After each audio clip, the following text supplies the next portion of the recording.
نحمدہ و نصلی علی رسول الکریم، اما بعد، اعوذ باللہ من الشیطان الرجیم، بسم اللہ الرحمن الرحیم۔ ومن اظلم ممن منع مساجد اللہ ان یذکر فیہا اسمہ وسعی فی خرابها اولئک ما كان لهم أن يدخلوها إلا خائفين لهم في الدنيا خزي ولهم في الآخرة عذاب عظيم۔ وَلِلَّهِ الْمَشْرِقُ وَالْمَغْرِبُ فَأَيْنَمَا تُوَلُّوا فَثَمَّ وَجْهُ اللَّهِ إِنَّ اللَّهَ واسع علیم۔ ترجمہ۔ اور اس سے بڑا ظالم کون جس نے منع کیا اللہ کی مسجدوں میں کہ لیا جاوے وہاں نام اس کا، اور کوشش کی ان کے اجاڑنے میں۔ ایسوں کو لائق نہیں کہ داخل ہو ان میں مگر ڈرتے ہوئے۔ ان کے لیے دنیا میں ذلت ہے اور ان کے لیے آخرت میں بڑا عذاب ہے، اور اللہ ہی کا ہے مشرق اور مغرب، سو جس طرف تم منہ کرو وہاں ہی متوجہ ہے اللہ۔ بے شک اللہ ہے انتہائی بخشش کرنے والا، سب کچھ جاننے والا ہے۔ خلاصہ تفسیر ذرا تفصیل طلب ہے۔ یہود تو قبلے کا حکم بدلنے کے وقت طرح طرح کے اعتراض کر کے کم سمجھ مسلمانوں کے دلوں میں شبہات پیدا کرتے تھے۔ اگر وہ شبہات عام طور پر قلوب پر اثر کرتے تو ان کا لازمی نتیجہ انکار رسالت اور ترک نماز نکلتا، اور ترک نماز سے مسجد کی ویرانی لازم ہوتی ہے۔ تو گویا یہ یہودی اس طور سے ترک نماز اور ویرانی مساجد خصوصاً مسجد نبوی میں بھی کوشاں تھے، اور روم کے بعض سلاطین جو تھے جو نصارہ کے اسلاف تھے، اور نصارہ ان کے افعال کا انکار بھی نہ کرتے تھے گو وہ نصرانی نہ ہوں۔ کسی زمانے میں یہود شام پر چڑھ آئے تھے، قتل و قتال بھی ہوا، اور اس وقت بعض جہلاء کے ہاتھ سے مسجد بیت المقدس کی بے حرمتی بھی ہوئی، اور بد امنی کی وجہ سے اس میں نماز وغیرہ کا اہتمام بھی نہ ہوا۔ اس طور پر نصارہ کے اسلاف ترک نماز اور ویرانی مسجد کے بانی ہوئے، اور نصارہ پر بوجہ عدم انکار اس کا الزام دیا گیا۔ اور جناب رسول پاک صلی اللہ علیہ وآلہ وسلم نے جب فتح مکہ سے پہلے جب مکہ معظمہ میں داخل ہو کر مسجد الحرام کا طواف اور نماز ادا فرمانی چاہی تو مشرکین مکہ نے آپ صلی اللہ علیہ وآلہ وسلم کو نہ جانے دیا، یہاں تک کہ آپ صلی اللہ علیہ وآلہ وسلم اس سال واپس تشریف لے آئے۔ تو اس طرح یہ مشرکین بھی مسجد حرام کی ویرانی میں کوشاں ہوئے۔ اس لیے حق تعالیٰ نے عمومی صیغے سے اس کی قباحت اور برائی ظاہر فرمائی، یعنی اور اس شخص سے زیادہ اور کون ظالم ہوگا جو خدا تعالیٰ کی مسجدوں میں، جس میں مسجد حرام، مسجد مدینہ، مسجد بیت المقدس کی اور سب مسجدیں آ گئیں، ان کا ذکر اور عبادت کیے جانے سے بندش کرے، اور ان مساجد کے ویران اور معطل ہونے کے بارے میں کوشش کرے۔ یہود نے تبدیل قبلہ کے حکم پر اعتراض کیا تھا کہ مسلمان جو ہیں اس سمت سے جوہد سے دوسری سمت کی طرف کیوں پھر گئے۔ اس کا جواب حق تعالیٰ دیتے ہوئے فرماتے ہیں، یعنی اور اللہ ہی کی مملوک ہیں سب جوہتیں، مشرق بھی اور مغرب بھی، اور وہ کوئی اس کا مکان نہیں ہے۔ پس جب وہ مالک ہیں جس جوہد کو چاہے قبلہ مقرر کر دیں، کیونکہ حکمت تعین قبلہ میں جو ہے وہ اللہ ہی کی حکمت ہے، اور اللہ پاک کامل العلم ہے کہ ہر شے کے مصالح کو خوب جانتے ہیں۔ چونکہ ان کے علم میں یہ تعین بعض مصالح سے تھی، اس لیے اس کا حکم دے دیا۔ ویرانی مساجد میں کوشاں گروہ کی دنیا میں تو یہ رسوائی ہوئی کہ یہ ساری قومیں اسلامی سلطنت کی رعایا اور باج گزار ہوئیں، اور عذاب آخرت تو کافر ہونے کی وجہ سے ظاہر ہے ہی، اور ویرانی مساجد میں کوشش کے سبب یہ عذاب اور بھی سخت اور شدید ہو جائے گا۔ تعین قبلہ کی جو ایک حکمت بطور مثال بیان کی گئی، اس سے بعض مخالفین اسلام کا یہ اعتراض کہ مسلمان کعبہ پرست ہیں بالکل اٹھ گیا۔ جواب کا خلاصہ یہ ہوا کہ عبادت و پرستش تو خدا تعالیٰ کے لیے ہے، لیکن عبادت کے وقت یکسوئی جو ہے قلب کی ضرورت ہوتی ہے، نیز عابدین کی ہیئت اجتماعیہ کو بھی اس کی یکسوئی میں دخل ہے۔ چنانچہ یہ دونوں باتیں تجربہ اور مشاہدے سے ثابت ہیں، اس لیے اس یکسوئی اور اجتماعی ہیئت حاصل کرنے کے لیے تعین جوہد جو ہے وہ شروع ہوئی، لہٰذا اس اعتراض اور شبہ کی کوئی گنجائش نہیں۔ اور اگر اس پر کوئی اپنی برات کے لیے یہ دعویٰ کرے کہ ہم بھی بتوں کے سامنے اسی قصد و غرض سے رکھتے ہیں، تو اول تو اپنی جو برات ہے کہ دعوے سے مسلمانوں پر مذکورہ اعتراض نہیں لوٹتا، وہ دستور اعلیٰ اور فهم کیونکہ مقام پر اور مقصود اصلی ہیں پر ہیں۔ ثانیاً عام مسلمانوں اور عام کافروں کی حالت تفشیش کرنے سے عدم پرستش کے دعوے میں مسلمانوں کا راست گو ہونا ہے۔ تیسرے علی السبیل التنزل کہا جاتا ہے کہ اگر اس دعوے کی سچائی مان بھی لی جائے، پھر بھی اس تعین اور جو تعین کے لیے کسی غیر منسوخ شریعت کا حکم پیش کرنا لازم ہے۔ اور ترجمہ اور تفسیر کے ضمن میں بیان حکمت کے لیے جو لفظ مثلاً اضافہ کیا گیا ہے، یہ تو اس کی وجہ ہے کہ احکام خداوندی کی حکمتیں ہیں، اور حکمتیں کسی کے ادراک میں نہیں آ سکتی، سو اس حکم میں بھی ہزاروں حکمتیں ہوں گی اور ان کو انسان کی سمجھ میں یہ نہیں ہے۔ اور یہ جو فرمایا کہ ادھر ہی اللہ کا رخ ہے، اور اسی طرح یہ جو فرمایا کہ وہ محیط ہے، اور ایسے ہی جو مضامین ہیں ان سب میں زیادہ کھود کر کرید کرنی نہیں چاہیے، کیونکہ جس طرح اللہ تعالیٰ کی ذات کا پورا ادراک کسی بندے سے ممکن نہیں، اسی طرح اس کی صفات کی حقیقت بھی فہم سے خارج ہے۔ معرف اور مسائل اس میں یہ آ جاتے ہیں کہ ان دو آیتوں میں دو اہم مسئلوں کا بیان ہے۔ پہلی آیت ایک خاص واقعہ کے متعلق نازل ہوئی ہے۔ واقعہ یہ ہے کہ زمانہ اسلام سے پہلے جب یہودیوں نے حضرت یحییٰ علیہ السلام کو قتل کر ڈالا، تو روم کے نصارہ نے ان سے انتقام لینے کی خاطر عراق کے ایک مجوسی بادشاہ کے ساتھ مل کر اپنے بادشاہ تیتوس کی سرکردگی میں شام کے بنی اسرائیل پر حملہ کر کے ان کو قتل و غارت کیا، اور تورات کے نسخے جلا ڈالے، اور بیت المقدس میں نجاسات اور خنزیر ڈال دیے، اس کی عمارت کو خراب اور ویران کر دیا، اور بنی اسرائیل کی قوت و شوکت کو بالکل پامال اور ختم کر دیا۔ حضور صلی اللہ علیہ وآلہ وسلم کے عہد مبارک تک بیت المقدس اسی طرح ویران تھا۔ فاروق اعظم رضی اللہ تعالیٰ عنہ کے عہد میں جب شام اور عراق فتح ہوئے، تو آپ کے حکم سے بیت المقدس کی دوبارہ تعمیر کرائی گئی۔ زمانہ دراز تک پورا ملک شام اور بیت المقدس مسلمانوں کے قبضے میں رہا، پھر ایک عرصہ کے بعد بیت المقدس مسلمانوں کے قبضے سے نکل گیا، اور تقریباً 100 سال یورپ کے عیسائیوں کا اس پر قبضہ رہا، تاکہ 6 صدی ہجری میں سلطان صلاح الدین ایوبی نے پھر اس کو فتح کیا۔ رومی نصارہ کی اس گستاخانہ حرکت پر تورات کو جلایا اور بیت المقدس کو ویران کر کے اس کی بے حرمتی کی۔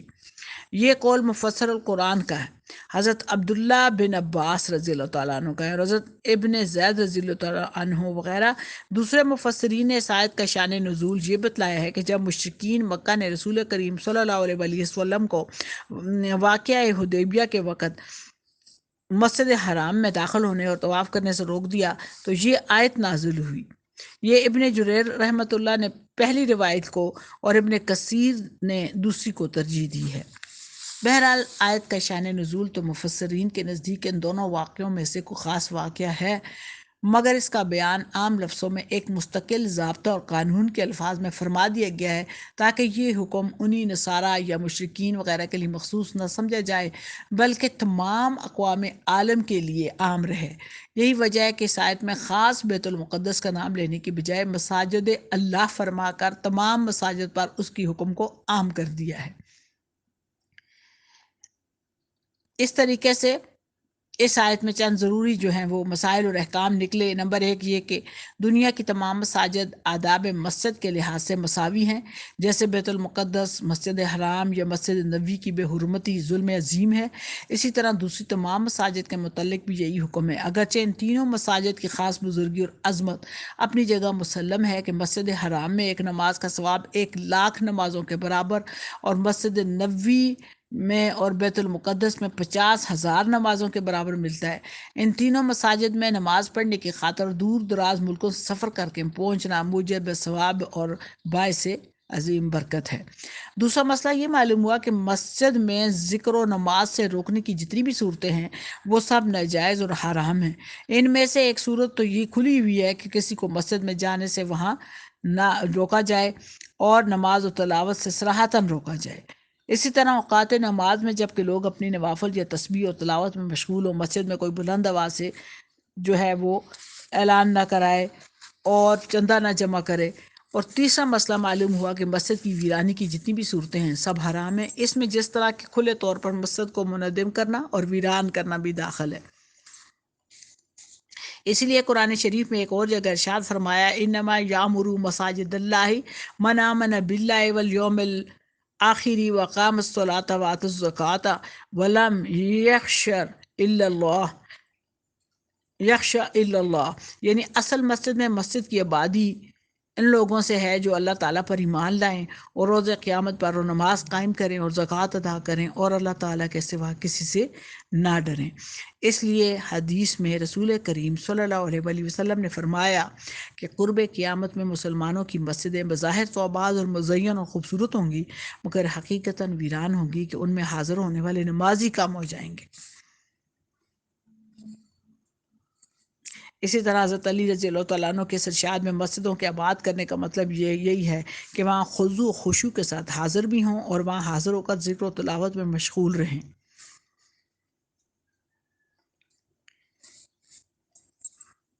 تحویل قبلہ کی اب بحث آتی ہے اگلی آیات میں کہ دوسری آیت میں رسول اکرم صلی اللہ علیہ وآلہ وسلم اور صحابہ کرام رضوان اللہ عنہم کو تسلی دی گئی ہے کہ مشرکین مکہ نے اگرچہ آپ صلی اللہ علیہ وآلہ وسلم کو مکہ اور بیت اللہ سے ہجرت کرنے پر مجبور کر دیا اور مدینہ پہنچ کر ابتدائی زمانے میں 16-17 مہینے تک آپ صلی اللہ علیہ وآلہ وسلم کو بیت المقدس کی طرف منہ کر کے نماز پڑھنے کا اللہ پاک کی طرف سے حکم دیا گیا، لیکن اس میں آپ صلی اللہ علیہ وآلہ وسلم کا کوئی نقصان نہیں، نہ آپ صلی اللہ علیہ وآلہ وسلم کے غمگین ہونے کی کوئی وجہ ہے، کیونکہ اللہ تعالیٰ کی ذات پاک کسی بھی خاص سمت میں نہیں، وہ ہر جگہ ہے اور اس کے لیے مشرق و مغرب یکساں ہے۔ کعبے کو قبلہ نماز بنائیں یا بیت المقدس کو، دونوں میں کوئی ذاتی خصوصیت نہیں، بلکہ یہ اللہ کا ایک صرف حکم ہی ہے، اور جب اللہ کا حکم جس رخ آ جائے اسی رخ کو اپنانا،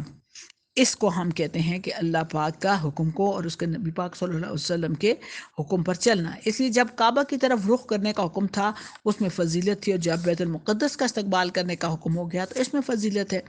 آپ صلی اللہ علیہ وآلہ وسلم دلگیر نہ ہو، اللہ تعالیٰ کی توجہ دونوں حالتوں میں یکساں ہے، جبکہ بندہ اس کے حکم کی تعمیل کر رہا ہو۔ چند مہینوں کے لیے بیت المقدس کو قبلہ قرار دینے کا حکم دے کر عملاً اور آپ صلی اللہ علیہ وآلہ وسلم نے قولاً اس بات کو واضح کر دیا کہ کسی خاص مکان یا سمت کو قبلہ قرار دینا اس وجہ سے نہیں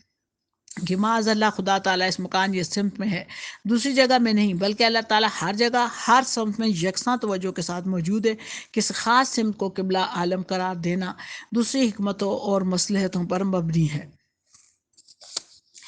اسی طریقے سے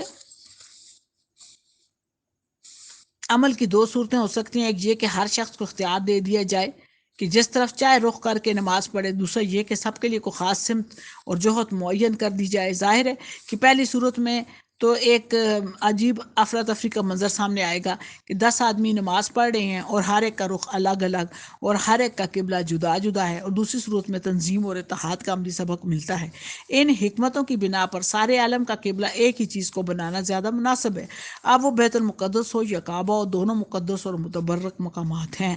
ہر قوم اور ہر زمانے کے مناسبت سے اللہ تعالیٰ کی طرف سے احکام آتے ہیں، اور ایک زمانے تک بیت المقدس کو قبلہ بنایا گیا، پھر حضور صلی اللہ علیہ وسلم اور صحابہ کرام رضی اللہ تعالیٰ عنہ کی دلی خواہش کے مطابق اس حکم کو منسوخ کر کے کعبہ کو قبلہ عالم بنا دیا گیا۔ ارشاد ہوا، قد نرى تقلب وجهك في السماء فلنولینک قبلة ترضاها فول وجهك شطر المسجد الحرام وحيث ما كنتم فولوا وجوهكم شطره۔ ترجمہ اس کا یہ یعنی کعبہ کو قبلہ بنا دینے کی دلی رغبت کی وجہ سے بار بار نبی پاک صلی اللہ علیہ وسلم کا آسمان کی طرف منہ اٹھا کر دیکھنا کہ شاید فرشتہ حکم لے آئے۔ ہم یہ سب دیکھ رہے ہیں، اللہ پاک فرماتے ہیں، اس لیے اب ہم آپ صلی اللہ علیہ وسلم کو اسی قبلے کی طرف متوجہ کر دیں گے جس کو آپ صلی اللہ علیہ وسلم چاہتے ہیں۔ اس لیے اب سے آپ صلی اللہ علیہ وسلم اپنا چہرہ نماز میں مسجد الحرام کی طرف کیا کریں، اور یہ حکم کچھ آپ صلی اللہ علیہ وسلم ہی کے لیے مخصوص نہیں بلکہ تمام امت کے لیے یہی حکم دے دیا گیا کہ تم جہاں کہیں بھی ہو موجود ہو، یہاں تک کہ خود بیت المقدس کے اندر بھی ہو، تو نماز میں اپنا رخ مسجد الحرام کی طرف کیا کرو۔ الغرض آیت مذکورہ وللہ المشرق والمغرب نے استقبال قبلہ کی پوری حقیقت کو واضح کر دیا کہ اس کا منشا بیت اللہ یا بیت المقدس کی معاذ اللہ پرستش نہیں، اور نہ ان دونوں مکانوں کے ساتھ اللہ تعالیٰ کی ذات پاک مخصوص ہے، بلکہ اس کی ذات سارے عالم پر محیط اور ہر سمت میں اس کی توجہ یکساں ہے۔ پھر جو کسی خاص مکان یا سمت کو مخصوص کیا جاتا ہے اس میں دوسری حکمتیں ہیں۔ آیت مذکورہ کے اس مضمون کو واضح اور دل نشین کرنے ہی کے لیے شاید حضور صلی اللہ علیہ وسلم اور صحابہ کرام رضی اللہ تعالیٰ عنہ کو ہجرت کے شروع میں 16-17 مہینے تک بیت المقدس کی طرف منہ کر کے نماز ادا کرنے کا حکم دے کر عملی طور پر بتلا دیا کہ ہماری توجہ ہر طرف ہے، اور نوافل میں اس حکم کو ہمیشہ کے لیے جاری رکھا کہ سفر میں کوئی شخص کسی سواری مثلا اونٹ گھوڑے وغیرہ پر سوار ہو، جہاز میں ہو، تو اس کو اجازت ہے کہ سواری پر بیٹھے ہوئے اشارے سے نفلی نماز پڑھ لے، اور اس کے لیے قبلے کی طرف رخ کرنا بھی ضرور نہیں، جس طرف اس کی سواری چل رہی ہے اسی طرف رخ کر لینا کافی ہے۔ بعض مفسرین نے آیت فَأَيْنَمَا تُوَلُّوا فَثَمَّ وَجْهُ اللَّهِ کو اسی نفلی نماز کا حکم قرار دیا ہے، مگر یاد رہے کہ یہ حکم صرف ان سواریوں کا ہے جن پر سوار ہو کر چلتے ہوئے قبلہ کی طرف رخ کرنا دشوار ہو۔ جن سواریوں میں سوار ہو کر قبلے کی طرف رخ کر لینا دشوار نہیں، جیسے ریل گاڑی، پانی کا جہاز، ہوائی جہاز وغیرہ کا، وہی حکم ہے جو حالت حضر میں رخ قبلہ کا ہے کہ اگر نفل نماز بھی ان میں پڑھی جائے تو قبلہ رخ ہو کر پڑھنی چاہیے۔ اسی طرح جہاں نمازی کو سمت قبلہ معلوم نہ ہو اور رات کے اندھیرا ہو کی وجہ سے سمت متعین کرنے میں دشوار ہو، کوئی بتلانے والا بھی نہ ہو، تو وہاں بھی یہی حکم ہے۔ تو آیت کے اس بیان اور حضور صلی اللہ علیہ وسلم کے تعامل اور جزویات مذکورہ سے استقبال قبلہ کے حکم شرعی کی پوری حقیقت واضح ہو گئی۔